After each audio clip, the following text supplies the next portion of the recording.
Israel के बीच तनाव बढ़ता जा रहा है।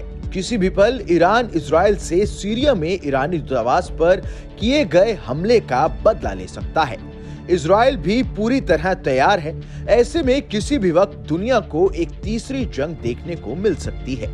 लेकिन ये तनाव अब सिर्फ दो देशों के बीच ही नहीं, बल्कि इस बवाल के चलते अब दूसरे देशों में भी तनाव बढ़ने लगा है।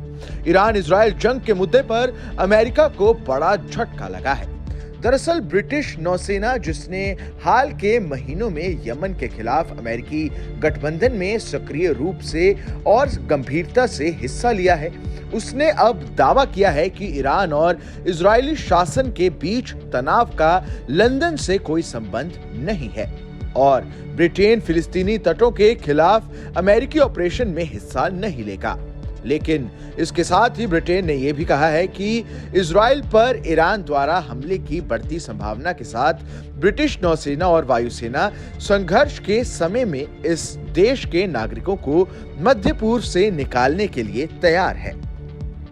इससे पहले अमेरिका के राष्ट्रपति जो बाइडेन ने शुक्रवार को उम्मीद जताई कि इस महीने ईरान इजराइल पर हमला करेगा। बाइडेन ने ईरान की तरफ से इजराइल पर होने वाले हमले की उम्मीद जताते हुए कहा कि हम इजराइल की रक्षा करेंगे, हम इजराइल का समर्थन करेंगे, हम इजराइल की रक्षा में मदद करेंगे और ईरान सफल नहीं होगा। दो अमेरिकी अधिकारियों ने कहा कि ईरान ने संभावित हमले के लिए 100 से अधिक क्रूज मिसाइलें तैयार की हैं। इसके जवाब में ईरान ने इस हफ्ते की शुरुआत में कई अरब देशों के माध्यम से बाइडेन प्रशासन को एक संदेश भेजा, जिसमें उसने कहा कि अगर अमेरिका इजराइल और ईरान के बीच लड़ाई में शामिल होता है तो अमेरिकी सेना पर हमला किया जाएगा।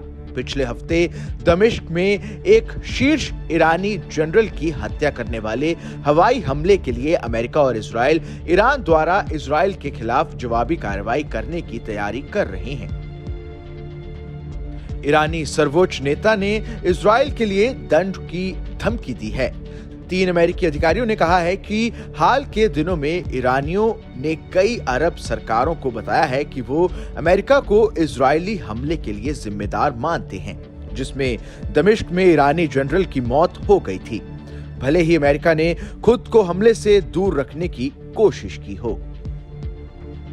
इस खबर में बस इतना ही। ये खबर आपको कैसी लगी हमें कमेंट कर जरूर बताएं। देश दुनिया की तमाम बड़ी खबरों के लिए देखते रहें न्यूज़ नेशन का डिजिटल प्लेटफॉर्म।